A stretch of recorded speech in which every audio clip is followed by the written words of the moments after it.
All right, what is up, everyone? So apparently today is VR day because I just recorded a London Heist VR video, and we're gonna watch a Batman Arkham VR trailer from Gamescom. The first time we saw this was at E3 at PlayStation's press conference. So excited that they were making a Batman VR game, and then E3 started, and they were actually getting people to try it out. Tastemakers, people like people that work in the industry. They were getting people to try it out, and they were having a great experience with it. It actually felt like you were Batman, and not only that, but Rocksteady is working on it, which is like a dream. We thought they were done with Batman. Apparently, they're not. And but I bet this will be the final thing, and then they're moving on to their next. Or like I said, big studio. They dedicate a small group towards this, and the other ones are working on their next big thing because they have to be. You can't, as a studio that has a big budget, you can't be taking time off, a considerable amount of time off in terms of the studio at large. You can take vacations, but get back to work. Anyway, Batman Arkham VR, this will probably be the first real, trailer footage that we've seen of this. It's about 3:49, so that's cool. Let's go ahead. Enough of me talking, take a look.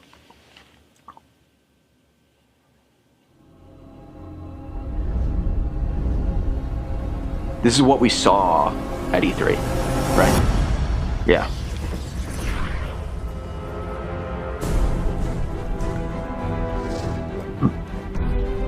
Comic-Con International San Diego. Smart. Oh wow, that's cool.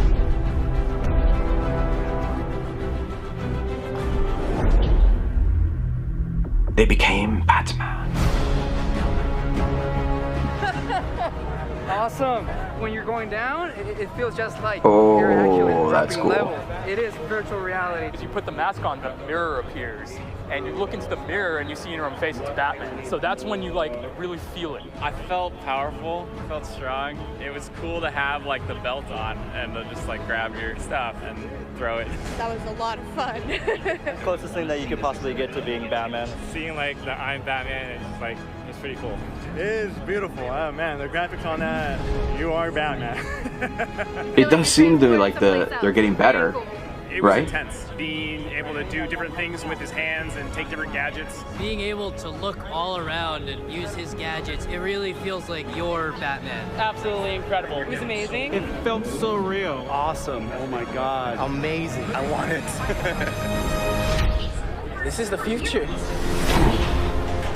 Of course, you're gonna get one kid being just having a religious experience. Be the Batman. Be the Batman. Be the Batman. Where the cow. Such a good, smart. Oh, that's so cool. See, look, a lot. Is this it? Yeah, this is it, right? Probably play it. Yeah, they're just. I don't know why they do that. It's not 349. It's 156 or 155. Where they put two trailers or the same trailer on repeat. I don't know. Maybe it's like a monetization thing for them. They make the video longer, they make more. I don't know what the deal is with that shit. Who the fuck knows how AdSense and all that YouTube shit works.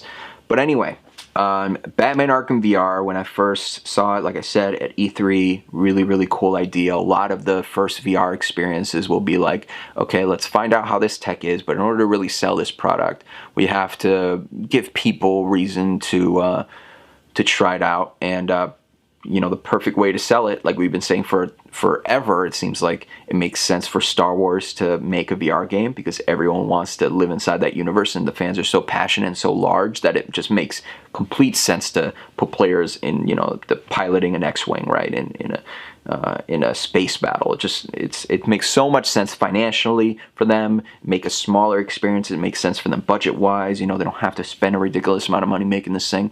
And it makes sense for Rocksteady to make a shorter Batman game in VR to kind of test the waters with it, but also just kind of lay that little check mark in Batman. It's their whole thing this whole time has been you be the Batman. This is you immerse yourself in that universe. We want you to be as Batman as Batman can. That didn't make any sense. But anyway, the point I'm trying to make is that when VR started to come out, you get studios like that. So I wouldn't be surprised if maybe Insomniac provides us with maybe a Spider-Man experience. Maybe they have a small studio, a small group of them working on something like that. But overall, you won't see that massive AAA experience. But, PlayStation has been kind of, short on talking about that so far. Maybe they characterize this as big AAA VR experiences, but I don't see it that way. I see a story, like a big story. I don't want to see I don't want to feel like it's a mission. I want to, from a game that has a beginning, a game that has an end, a game that lasts a long time. I don't necessarily want to play it the whole time through, but I do want to be able to experience that kind of story arc and being able to, just feel like I'm in there. And a shorter experience is great. Is absolutely great, and there will be times where I just want to play an experience, a beginning to end in an hour and a half. But I do feel like I do want to get that big AAA VR stuff as well. So hopefully they are working on that. The only thing is that they don't know enough about the hardware in terms of like how the fans are going to receive it to invest that much of their budget on it. Any first-party studio will probably not be working on something like that. But again, we have Riggs, first-party stuff. We have Arkham VR. I think that's exclusive to PlayStation VR. I could be wrong. It would make sense for them to release, because it's WB, it would make sense for them to release it on Oculus and Gear. The Gear VR can't run that shit, I don't think. But also, again, it seems to me like the graphics are just getting better with virtual reality, and it seems to me like they're tech-wise are just figuring stuff out. Like I said, I tried Eat Valkyrie, and the resolution was so low. So like even if the graphics themselves are high, there's a lot of light effects and stuff happening.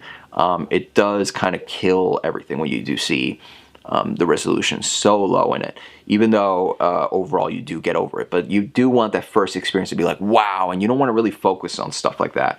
So if they nail it, if they are able to produce a great looking game at 60, 90 frames per second, however PlayStation VR kind of tricks it to double it to 120 somehow if you get it to 60. I don't know how they do it, but hopefully they figure that stuff out. And overall, man, Batman Arkham VR looks like a must-have VR game for me personally. I mean, that's near the top of the list behind Star Wars, behind Worlds, but hopefully that comes with the bundle that I buy.